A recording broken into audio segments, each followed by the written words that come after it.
이 2장은 세 대지로 되어 있는데요. 1절에서 2절까지는 예수님의 속죄,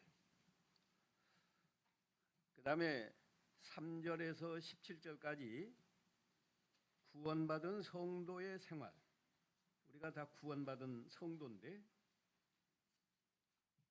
어떻게 생활해야 되는가.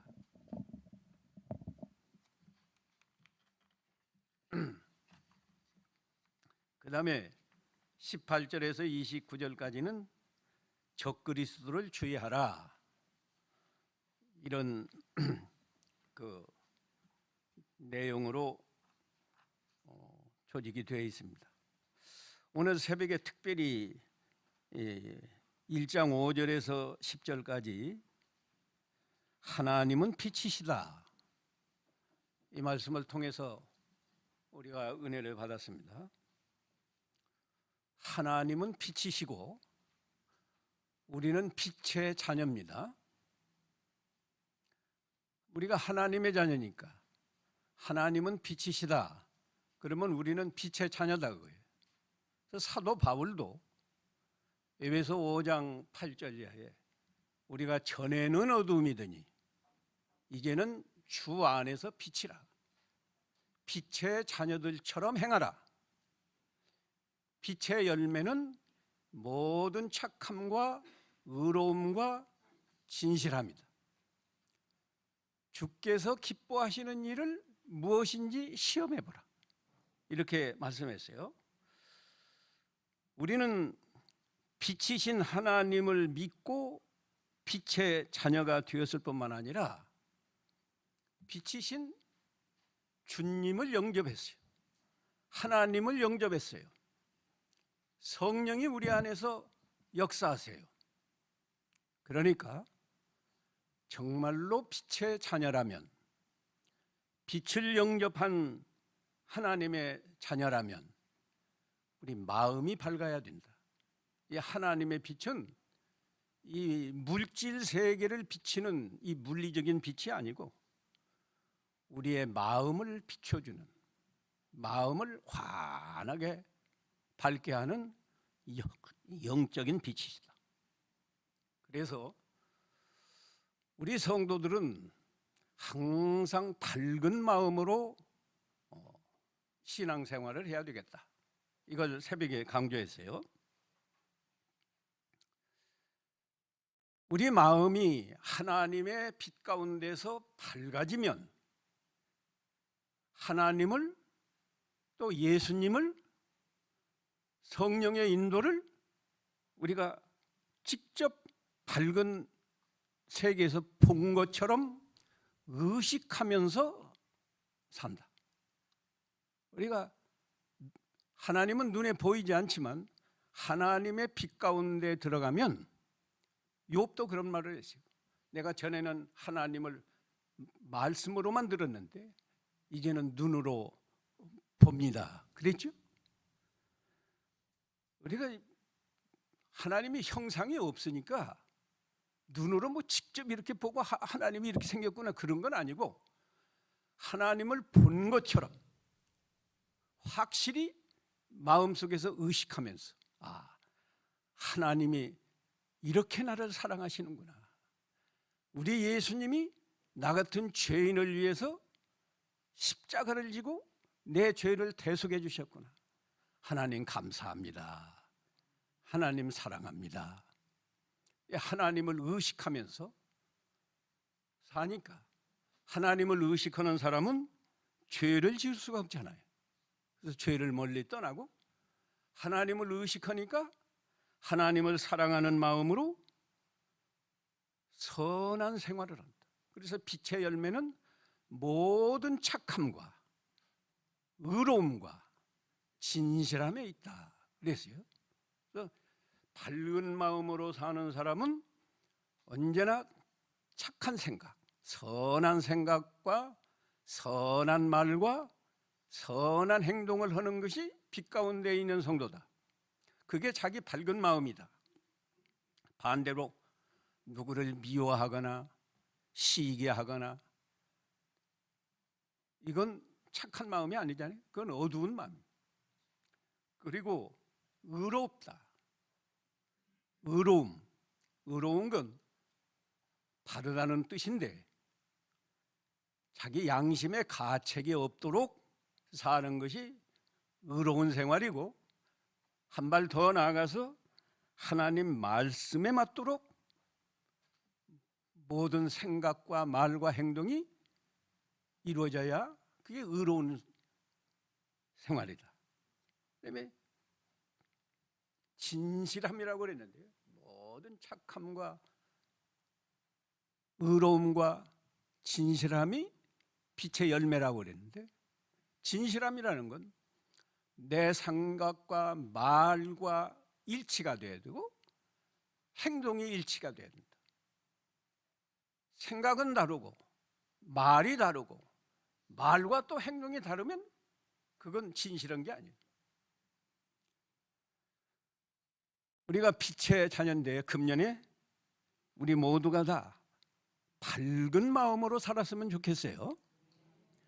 가정에서도 밝은 마음으로, 교회에서도 밝은 마음으로, 이 예배 시간에도 마음이 우울한 마음으로 예배한다고 하면 그거는 어두운 마음이에요. 어두운 마음이라고. 밝은 마음, 언제나 선한 생각을 하고, 다른 사람을 볼 때도 좀 밝은 마음으로,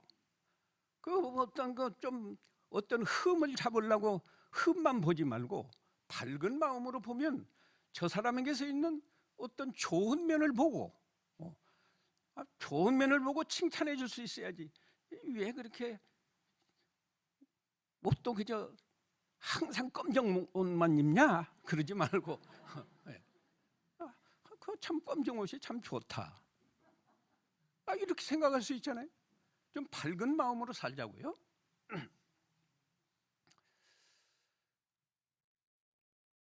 이 빛 가운데 있으면 두 번째는 자기 정체가 다 드러나서, 자기 속에 있는 죄까지 드러나서 하나님 앞에 죄를 자백하지 아니할 수 없고, 하나님 앞에 죄를 자백하는 사람은 하나님이 미쁘시고 의로우사 우리 죄를 사하시며 우리를 모든 불의에서 깨끗하게 하신다.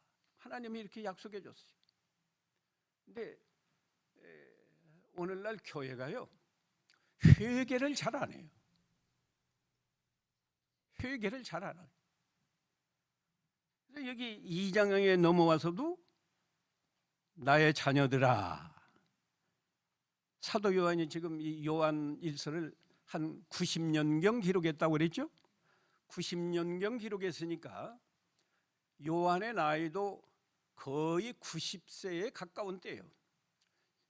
그 요한하고 예수님하고 이종간이라고 그랬죠. 그 예수님의 제자로 이렇게 활동했는데, 예수님이 약 30세쯤 되어서 이 공생활을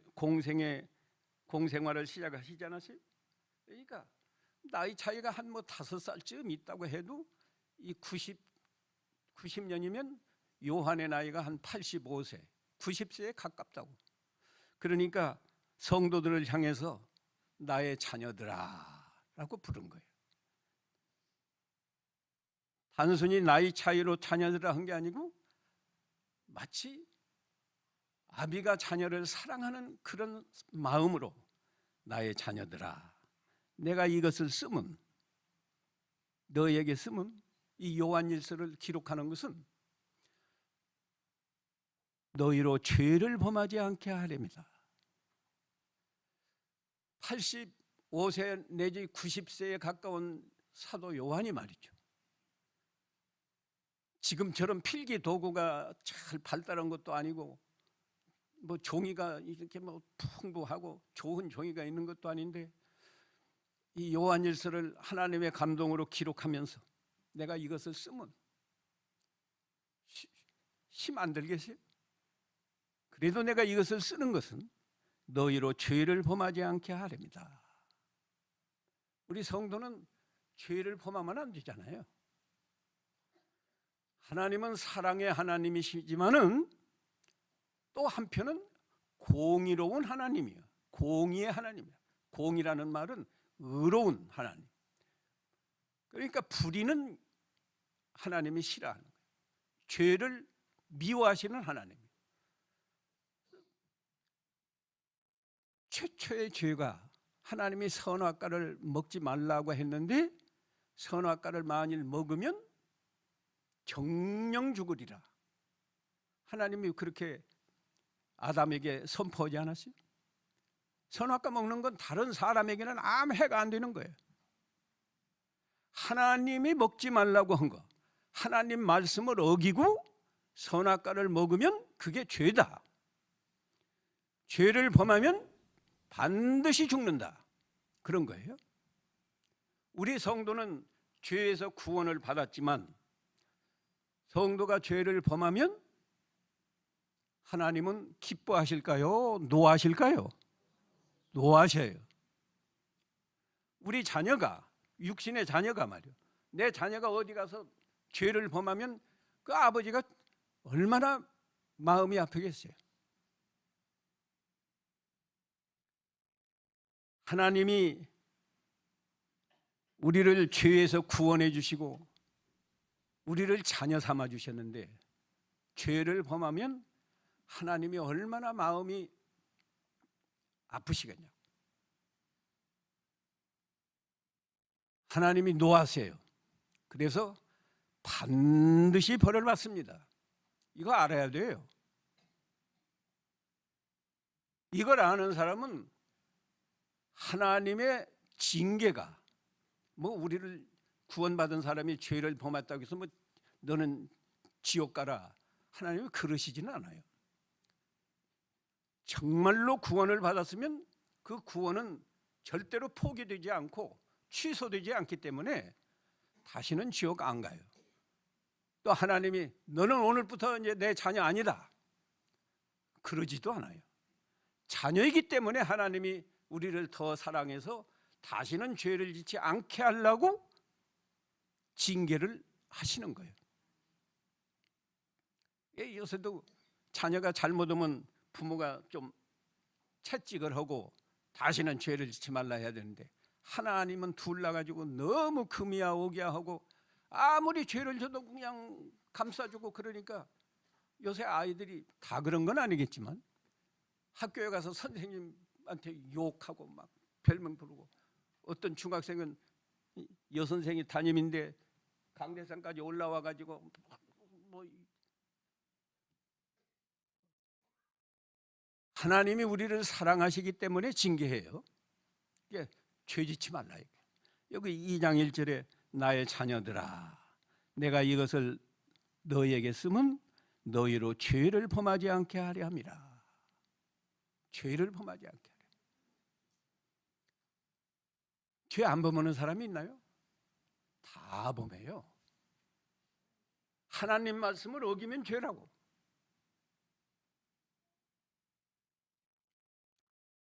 도덕적으로 다른 사람에게 피해를 안 줘도요, 가령 우상을 섬기면 죄다. 내가 어제 들었나, 누구한테 들었나, 예수 믿는 사람도 점치러 간다는 거예요. 어디서 들었는데, 그저께 하여튼 들었어요. 아이를 대학교를 보내려면 점치러 가고 어느 지역으로 대학교를 시험 쳐야 되냐. 심지어 예수 믿는 사람이 이사를 가도 점을 치고 새해가 되면 또 점치고 그런다는 거예요. 그 얼마나 무서운 죄인지 알아요, 다. 죄를 범하지 않게 하려 합니다. 우리가 너무 죄를 뭐 나만 죄 짓나 다른 사람 다 그렇게 사는데 그런 생각하지 마세요. 우리는 특별한 존재예요. 하나님의 자녀라고. 빛의 자녀예요. 그러니까 죄는 아주 더럽게 생각하고 죄를 범하면 반드시 망한다. 반드시 망한다. 이런 생각을 가져야 돼요.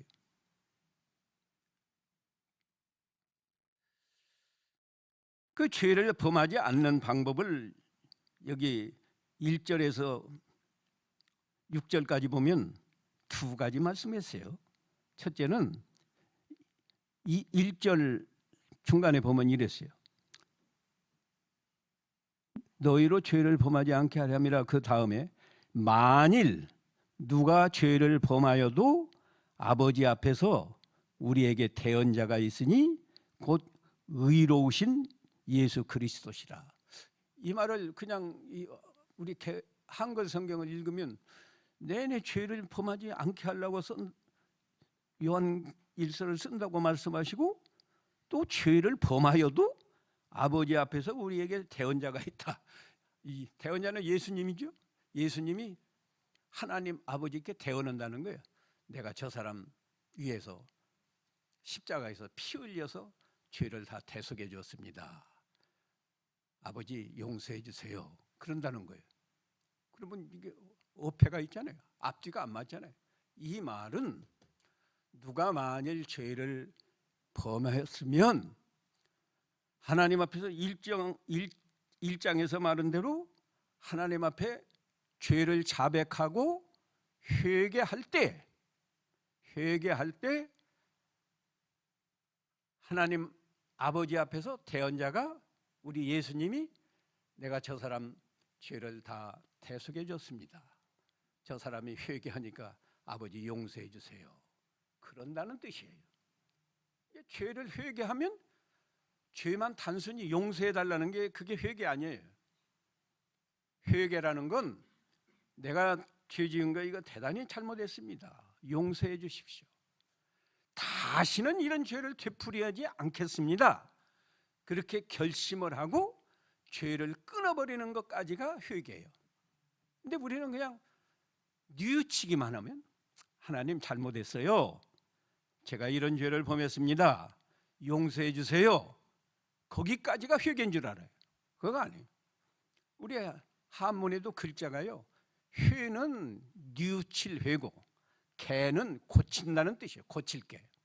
그러니까 우리가 회개를 하면은 그 죄를 다시는 안 지게 돼 있어요. 근데 우리가 너무 연약하니까 또 죄를 범할 수 있어요. 회개해놓고도 범한다고. 그러면 그때 또 회개를 해야 돼요. 근데 제가 경험한 바로는요. 예를 들면 내가 주의를 예수 믿고 나서 주의를 범하면 안 되겠구나. 주의를 잘 지켜야 되겠다. 그런데 뭐 사정이 또 생겨서 주의를 범해요. 그러면 처음에는요. 하나님 제가 지난번에 주의를 범했어요. 용서해 주십시오. 그렇게만 해도 하나님이 내 죄를 용서해 준 그 응답이 오고 내 마음이 편안하더라고요. 근데 그렇게 회개하고 나서 한참 주의를 안 범해요. 근데 더 전번보다 더 딱한 사정이 생기면 또 주의를 범한다고. 또 주의를 범하니까 또 회개해야 되잖아요. 근데 두 번째는 회개가 빨리 안 돼요. 아무리 용서해 달라고 해도 하나님이 용서해 줬다는 그런 감동이 안 와. 재미가 없어요. 교회 가서 예배는 하는데 재미가 없어. 그래도 또 회개하고 하면은 하나님이 이제 됐다. 용서해 주세요. 그러니까 회개가 힘드니까 또 죄질 생각을 못 하는 거예요. 그래서 한 2번, 3번 하면은 그 다음에는 주의를 범하지 않고 그냥 주의를 잘 지키는 거예요. 그래서 회개를 하는 사람은 점점 죄를 끊어버리고 그 인격이 깨끗하고 거룩한 사람으로 변화되는 거라고. 그런데 회개를 안 하면요. 같은 죄를 계속 되풀이해요. 그러니까 예수 믿고 뭐 10년이 됐고 20년이 됐는데도 주일 하나 똑바로 못 지킨다고. 회개를 안 하니까 그렇게 되는 거예요. 10년, 20년 믿었는데도 아까 말한 대로 점치러 다니고, 예, 뭐 아직도 조상에게 제사하고 예수 믿는 사람이 말이 됐어요? 얼마나 하나님이 가증스럽게 여기는 우상 섬기는 죄인데 회개하고 그걸 고쳐야 돼요.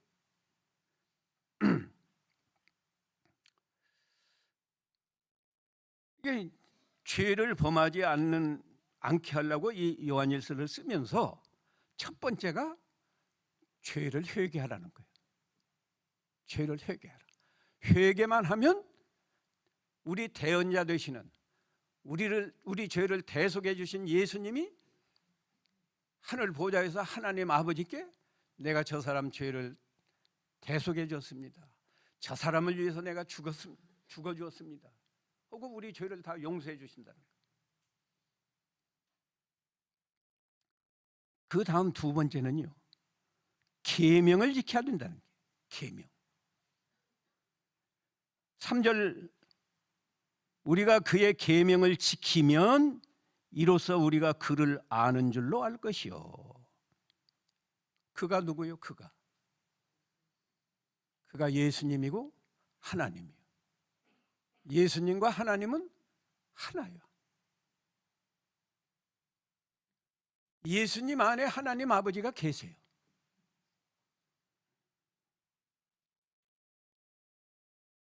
우리가 계명을 지키는 것도요, 내 의지로 내 생각으로 안 돼요. 아까 밝은 마음, 하나님의 빛 가운데서 하나님을 의식할 때만 계명을 잘 지킬 수 있어요. 하나님의 빛 가운데 있으면 다른 세상 것은 안 보이는 거예요. 사실 하나님의 빛 가운데 있으니까 하나님, 우리 예수님, 성령, 하나님 안에서 하나님을 본 것처럼 의식하면서 하나님께 감사하지요. 하나님을 사랑하는 마음이 있죠. 내가 이제 하나님을 기쁘시게 하겠습니다. 이런 마음의 결심이 서지요. 그러니까 계명을 잘 지키게 된다 이거예요. 회개하는 것이 죄를 범하지 않는 첫째 비결이고, 두 번째는 계명을 지키는 거예요. 계명을 지키는 사람은 하나님을 안다는 거예요. 예수 그리스도를 안다는 거예요. 벌써 빛 가운데 있으니까, 하나님의 빛 가운데 있으니까. 그러니까 우리가 계명을 지키고 믿음을 잘 지키려면, 오늘 새벽에도 말했지만 그 하나님의 빛 가운데서 밝은 마음 말이죠. 언제나 선한 생각, 모든 착함과 의로움과 진실함이 빛의 열매다. 에베소 5장 아마 9절인가요? 그렇게 되어 있어요. 너희가 전에는 어두움이더니 이제는 주 안에서 빛이라. 빛의 자녀들처럼 행하라. 빛의 열매는 모든 착함과 의로움과 진실함이니라. 주께서 기뻐하시는 것이 무엇인지 시험해 보라. 그러니까 빛 가운데 있는 사람은 그런 밝은 마음으로 사는 거예요. 그러니까 계명을 지키는 사람은 벌써 저 사람은 빛 가운데서 하나님을, 예수님을 아는 사람이야. 안다는 건 뭐 지식으로 아는 게 아니고 의식한다니까요. 지금 이 시간에도 하나님이 나를 보고 계신다. 그런 사람은 핸드폰 보고 뭐 이렇게 하겠어요? 할 수 없어요. 하나님이 나를 보신다. 네가 예배를 바로 드리고 있는지 안 드리고 있는지, 네가 지금 무슨 생각을 하고 하나님 말씀을 듣고 있는지 하나님이 나를 보고 계신다. 이렇게 의식하는 사람은요, 예배 자세가 달라요. 그를 아노, 4절에는 그랬어요. 그를 아노라 하고 하나님을 아노라. 예수님을 아노라. 나는 빛의 자녀고 나는 빛 가운데서 하나님을 아는 사람이야. 그렇게 말하는데 그의 계명을 지키지 아니하는 자는 무슨 말하는 자요? 거짓말하는 자요. 거짓말. 하나님을 안다는 말이 거짓말이다 그거예요. 하나님을 여기 안다는 건 그냥 아는 게 지식으로 아는 게 아니라니까요. 의식적으로 아는 거예요. 내 마음이 하나님을 의식하면서 아는 거예요. 어떻게? 하나님은 나를 사랑하시고 하나님은 나 같은 죄인을 죄에서 구원해 주셨고 하나님은 내 마음까지 다 지금 보고 계시고 내가 생각하는 거, 말하는 거, 행동하는 거 하나님은 다 아신다. 시편 139편에 있잖아요. 하나님은 멀리 계셔도 내가 무슨 생각을 하는지 무슨 말을 하는지 다 보시고 아신다고 했어요. 하나님을 그렇게 아는 거예요. 그렇게 아는 사람은 계명을 안 지킬 수가 없어요. 그래서요, 거짓말하는 자고 그 속에 뭐가 없다? 진리가 그 속에 있지 아니한다. 계명을 지키지 않는 사람, 계명을 지키지 않는 사람은 그 사람 속에 진리가 없다는 거예요. 진리가 뭐죠? 예수님이 진리요. 내가 길이요 진리요 생명이니 나로 말미암지 않고는 아버지께로 올 자가 없다. 예수님만 진리일까요? 하나님은 진리가 아니요? 하나님도 진리요. 시편 31편 5절 한번 보실까요? 시편 31편 5절. 진리의 하나님이라고 그랬어요.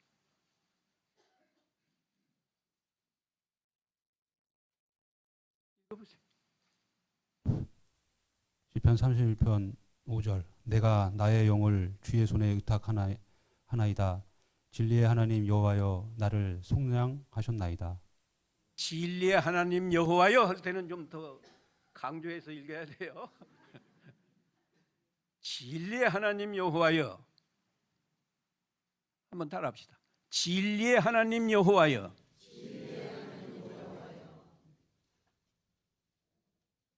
예수님만 진리가 아니고 하나님도 진리요. 성령도 진리요. 성령이 진리라는 말씀은 다 기억하죠?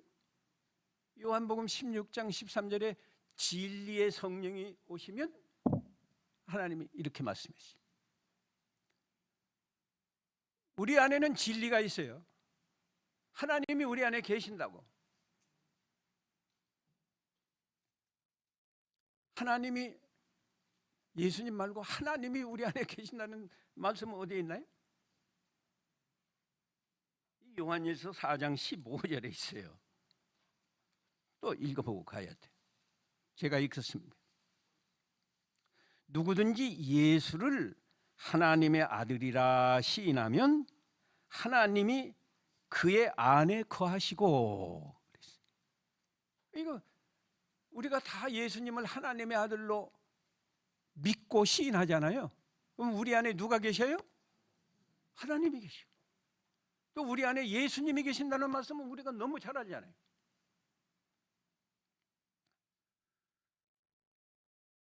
고린도후서 13장 5절에는 너희가 믿음 안에 있는가 너희 자신을 시험하고 확증하라. 그리스도 예수께서 너희 안에 계신 줄을 스스로 알지 못하느냐? 알지 못하면 버리운 자다 그랬어요. 그러니까 우리는 늘 나는 하나님의 자녀일 뿐만 아니라 하나님이 내 안에 계셔. 하나님. 예수님이 내 안에 계셔. 진리인 성령님이 내 안에 계셔. 그러니까 우리 예수 믿는 사람이요, 얼마나 존귀한 자인지 몰라요. 내 안에 하나님이 계시는데 내가 세상에 나가서 거짓말을 하면은 저 하나님 믿는 사람이 거짓말해 하고 나한테 욕이 돌아오는 건 둘째고 하나님이 욕을 잡수시는 거예요. 하나님이. 내 안에 예수님이 계신데 내가 밖에 나가서 예를 들어서 싸웠다. 그러면 저 예수 믿는 사람이 저를 싸운다고 예수님에게 욕이 돌아가는 거예요. 우리가 함부로 처신할 수 없어요. 성령님이 우리 안에 계셔서 성령께서 날마다 우리 양심을 통해서 우리를 인도하는데 어디 가서 거짓말하고 외식하고 비방하고 시기하고 예수 믿는 형제끼리 그저 싸우고 말도 안 하고 이건 성도라고 말할 수 없는 거예요. 진리가 그 사람 속에 없다는 거예요.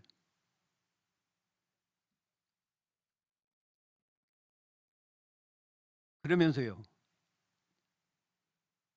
5절 누구든지 그의 말씀을 지키는 자는 하나님의 사랑이 참으로 그 속에서 온전케 되었나니.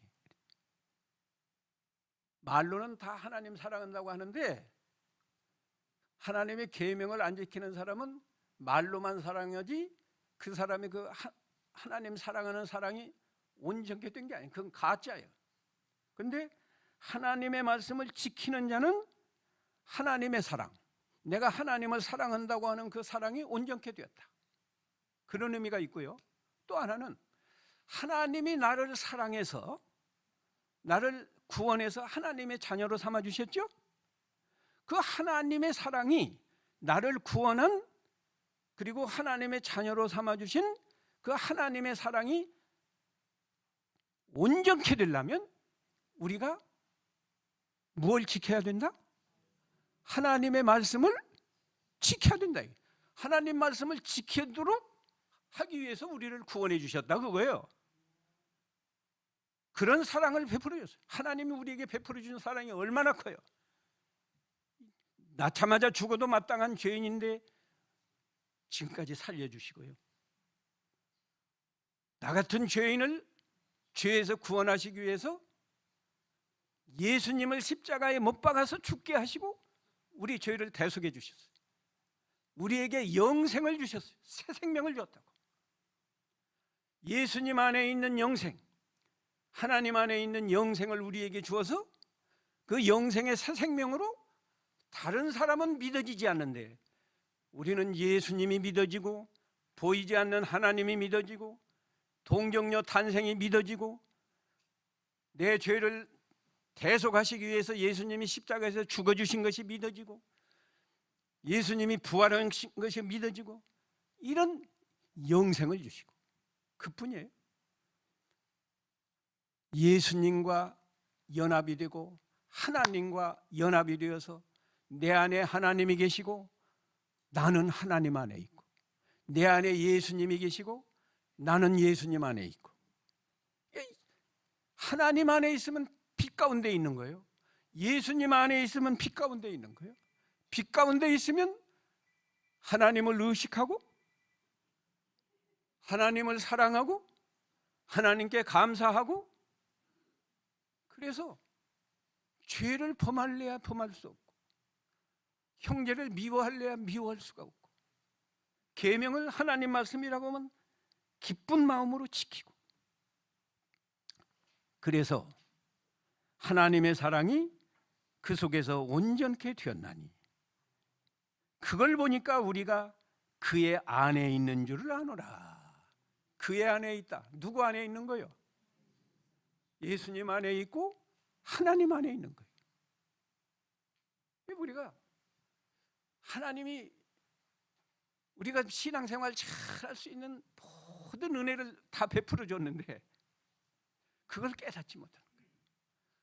우리가 예수님 안에 들어가면 빛 가운데 들어간 거예요. 예수님이 빛이니까 내가 세상에 있는 동안에는 세상의 빛이로라. 나를 따르는 자는 어두움에 다니지 않는다. 그게 요한복음 8장 12절이지. 하나님은 빛이시다. 오늘 1장 5절에 있어요. 우리가 하나님 안에 들어가면 하나님의 빛 가운데 있는 거예요. 빛 가운데 있으면 그냥 저절로 계명을 잘 지킨다 이거예요. 근데 우리 마음이 말이죠. 예수님 안에 들어가고 하나님 안에 들어가는 건 내 마음이 들어가는 거예요. 뭐가 들어가요? 마음. 근데 우리 마음이 너무 뭐라고 할까? 민감하다고 할까요? 하나님 안에 들어갔다가도 누가 버스 한 소리만 하면 방금 글이 나가버려요. 예배 잘 드리다가 카톡만 나와도 마음이 핸드폰 보고 싶은 거예요. 우리가 자기 마음을 잘 다스려야 돼요. 잠언 4장에 마음을 다스리는 자는 생명의 세계에 들어간다고 했나? 성을 빼앗는 자보다 낫다. 잠언 16장에 있죠. 이게 우리가 다른 것보다 제일 중요한 게 내 마음이에요. 사실 우리 마음에서 생각한 대로 다 말하고 행동하잖아요. 내 마음이 이게 제일 중요한 거예요. 그래서 자기 마음을 잘 다스려서 언제나 하나님 안에 들어가서 하나님처럼 선한 생각을 하고 선한 말을 하고 선한 행동. 하나님은 너무 높고 추상적인데 우리 예수님은 사람의 몸을 입고 이 세상에 오셨으니까 내가 예수님, 내 마음이 예수님 안에 들어가서 예수님 마음을 품고 언제나 선한 생각을 하고 선한 말을 하고 선한 행동을 하죠. 이거 할 수 있잖아요. 한번 따라해 보세요. 내 마음이 예수님 안에 들어가서 예수님처럼 선한 생각을 하고 선한 말을 하고 선한 행동을 하자.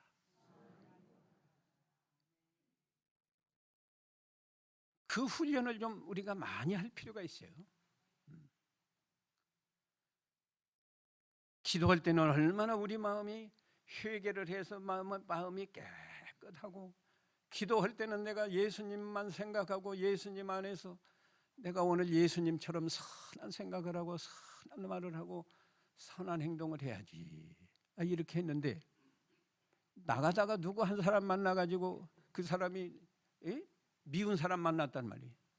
나를 미워하는 사람. 그럼 자기가 마음이 그 깨끗하고 밝은 마음이 금방 어두워져서 아이 저것 꼴도 보기 싫은 게 또 만났네, 이렇게 된다. 마음을 잘 다스. 너는 나를 보기 싫어도 나는 너를 사랑한다. 그게 밝은 마음이에요. 시간이 너무 빨리 가는데요. 7절, 사랑하는 자들아, 내가 새 계명을 너희에게 쓰는 것이 아니라 너희가 처음부터 가진 옛 계명이니 이 옛 계명은 너희가 들은 바 말씀이거니와. 여기 옛 계명은 이 계명이 뭔가 하면요, 이 계명이 몇 번 나오는데, 계명, 하나님의 계명을 넓게 말하면 하나님 말씀이 다 하나님의 계명이에요. 근데 그걸 함축을 해서 더 좁게 말하면 10계명이 계명입니다. 우리가 10계명만 잘 지키면 사실은 신앙생활 잘하는 거예요.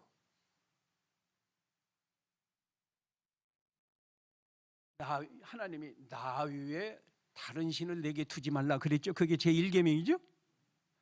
그러면 내 마음속에 하나님만 모시고 살아야 돼.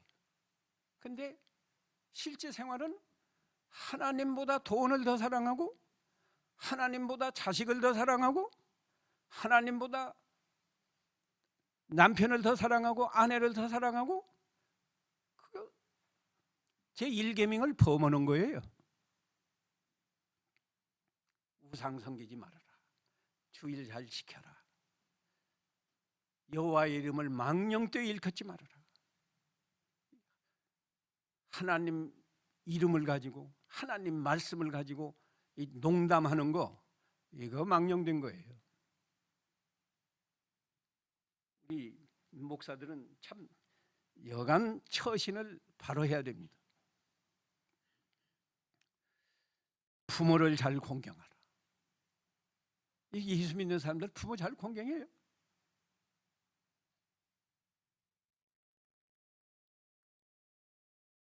조금 늙으면, 예전에 신문에 났더라고요. 일본은요, 플랜 75라는 영화를 제작을 했는데 그게 아주 뭐 굉장히 일본에서 그 이슈가 됐다고 그래요. 이게 뭔 소리인가? 플랜 75가 75세가 되면 영화예요. 영화 이야기. 정부에 신청을 해. 나는 며칠 날 죽겠습니다. 그리고 공무원들은 사방에 퍼져가지고 저 노인들 모여있는 데 가서 빨리 죽는 게 애국입니다. 우리 일본 사람은 나라를 위해서 목숨 바치는 거 좋아하지 않아요. 그 사람들 사무라이 정신. 빨리 죽어야 우리 후대들이 이렇게 살기 좋다는, 그걸, 그런 사상이 지금 밑바탕에 깔려 있기 때문에 그런 영화를 제작을 했고, 그런 영화가 지금 일본에서 그 말하자면 큰 이슈가 됐다. 그 신문에 남는 걸 보면 찬반 양론이 있다고 하더라고요. 노인들은 너무했다. 그리고 젊은이들은 그것도 일리가 있다. 그런 정도. 그런데요, 부모를 공경하는 사람은 하나님이 복을 줘요. 누가 복을 줘요? 하나님이 복 준다고 약속했잖아요. 부모를 그렇게 짐스럽게 생각하는 사람은 벌써 계명을 범하는 거예요.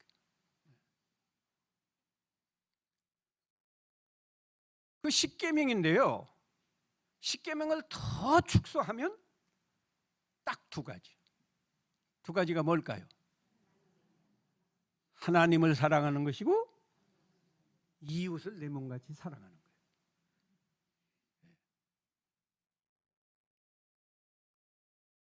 그 계명은 여기 옛 계명이라고 그랬는데요, 사람 사랑하는 것에 대해서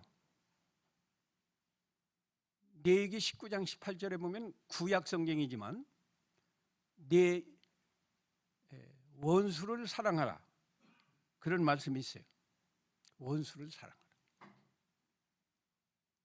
그런데 우리 예수님도 또 새 계명을 쓴다고 하면서 너희는 형제를 사랑하라, 요한복음 13장 34절에 말씀이 있거든요.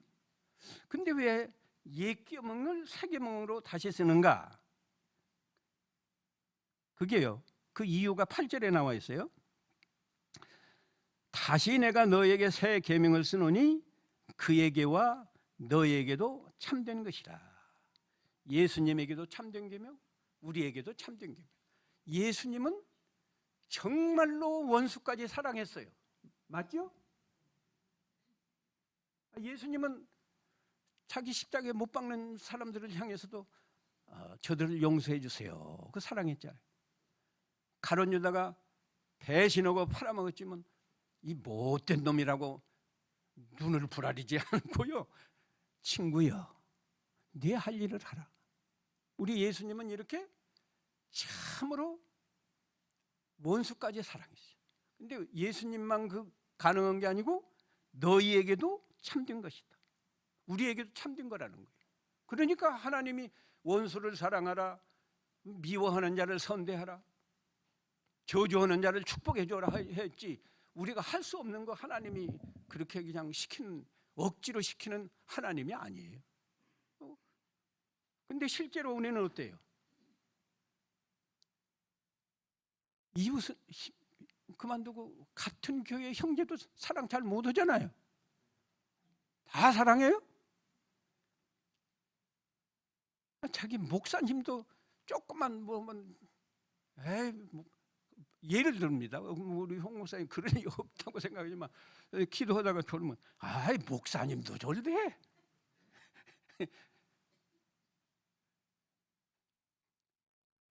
그런데 우리는 행할 수 없는 계명이 아니에요. 왜 그런가 하면 너에게도 참된 것이라 그러지 않았어요?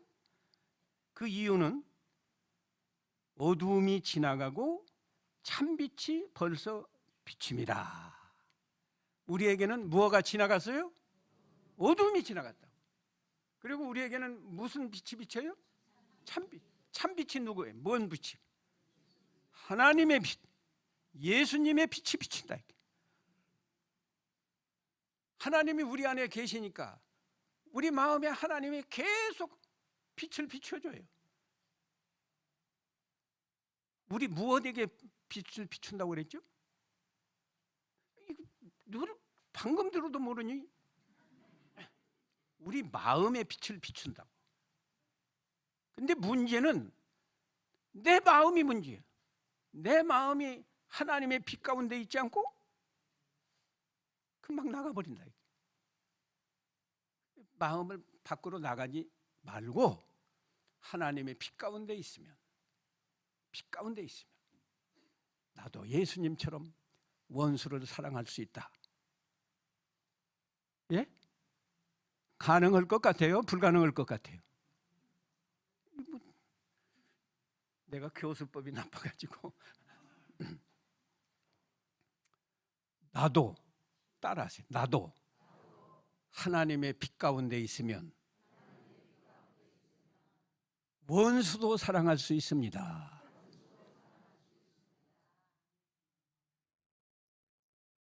남편 보고 이제 원수라고 하지 말고 잘 사랑하세요. 여기서 깨달았으니까. 전에는 할 수 없어요. 구약시대 성도는요, 구약 성경에 그렇게 있어도 실제로 실천할 수가 없었어요. 그래서 옛 계명이에요.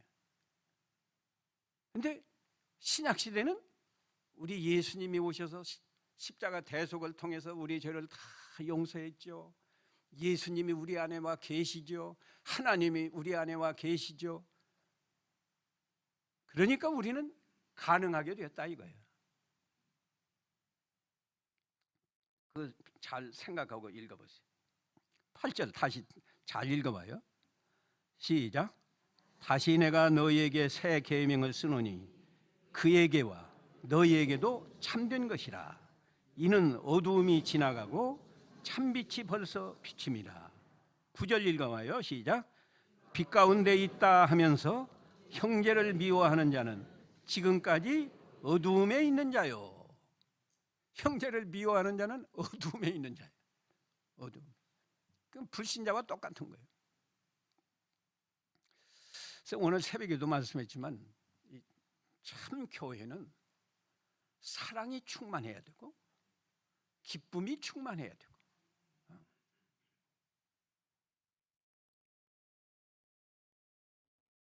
잘 모르는 성도, 목사님만 하는 게 아니고요. 여러분도 스스로 예배하고 가다가도 저분은 내가 잘 모르는 분인데 우리 교회에 와서 예배하고 가시네? 그러면 좀 쫓아가서 저는 오늘 처음 뵙는데 어디 사세요?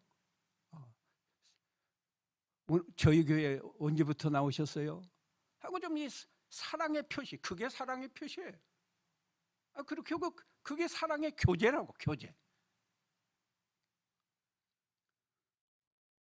그래야 되는데 소가 닭 보듯이 너는 갈 사람은 가라. 나는 이쪽으로 간다. 그러니까 교회는 사귐, 교제가 있어야 된다니까요. 교제. 1장 4절에 그랬죠? 5절에 그러네? 4절에 그랬죠? 3절에 그랬네. 3절. 우리가 보고 들은 바를 너에게도 전함은 너희로 우리와 사귐이 있게 하려고. 사귐이 교제예요, 교제. 10절 읽어봅시다. 그의 형제를 사랑하는 자는 빛 가운데 거하여 자기 속에 거리낌이 없으나. 거리낌이 없어요. 이름 몰라도 교회 와서 예배하는 성도를 보니까 사랑스럽다 이거예요. 나 정말 이거 성관교회 몇 번 내가 사경회를 왔지만 뭐 사경회 끝나고 가고 그러니까 내가 얼굴을 봐도요, 낯은 좀 익은데 이름이 누군지, 어디서 사는지, 저분이 어떤 봉사를 하고 있는지 난 모른다고. 알면 더 좋겠는데 몰라요. 그래도 보면 사랑스러워요. 사랑스럽다고. 여러분은 안 믿어줄지도 몰라. 고 목사가 뭐 나 같은 걸 사랑하겠느냐? 나 이름도 모르는데. 근데요, 제 본심은 사랑스러워요. 그래서 목사하는 겁니다. 이렇게 교인이 많은데 다 목사에게 뭐 목사님 그러는 거 아니거든요. 어떤 사람은 인사도 잘 안 받는 사람도 있어요. 그런 사람 다 속상하고 미워한다고 하면 힘들어서 목회 못해요.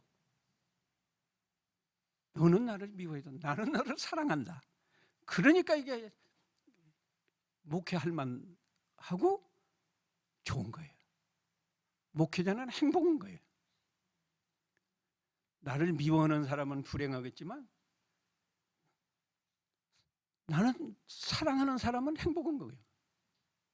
여러분이 행복하고 싶으면요, 가정에서도 남편을 자꾸 사랑해 보세요. 그러면 행복해요. 똑같은 남편인데 저건 돈도 못 버는 남편이야. 저건 뭐 늙었어. 뭐 또 뭐 미워하기 시작하면 자기가 불행해져. 남편은 그거 몰라요. 근데 자기가 불행해져. 근데 늙었어도 사랑스럽고 돈을 못 벌었어도 사랑스럽고, 나는 그냥 우리 남편 볼 때마다 사랑스럽다. 그러면 자기가 행복한 거예요. 자기가. 형제를 사랑하는 자는 빛 가운데 거하여 자기 속에 거리낌이 없으나. 11절 읽어봅시다. 시작. 그의 형제를 미워하는 자는 어두움에 있고 어두움에 행하며 갈 곳을 알지 못하나니 그 어둠이 눈을 멀게 하였습니다. 형제를 사랑하지 못하는 사람은 다 장님 성도가 된 겁니다. 무슨 성도요? 장님. 갈 곳을 알지 못해. 근데 사랑하면 빛 가운데 있으니까 아주 눈이 밝은 자지. 환하게 알아요. 내가 오늘 교회 가면 무엇을 봉사해야 될까? 내가 예배 시간에는 어떠한 자세로 예배를 해야 될까? 다 안다고. 오늘 핵심이요. 하나님은 무엇이다?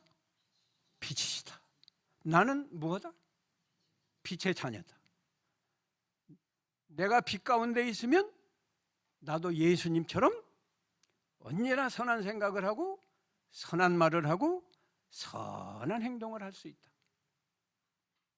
그래서 그래도 실수하고 죄를 범하면 하나님 앞에 바로 죄를 자복하고 회개하고 적극적으로 빛 가운데서 하나님의 계명을 지키고, 계명 가운데 하나님을 사랑하고 사람 사랑하는 건데 형제를 사랑해야 된다. 끝냅시다. 끝낼 시간 됐습니다.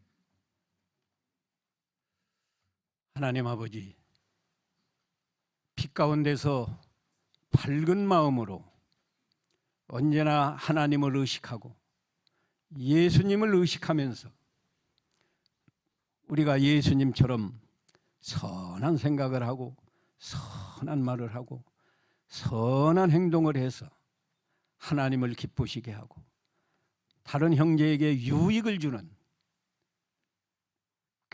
그런 성도로 살아가게 하옵소서.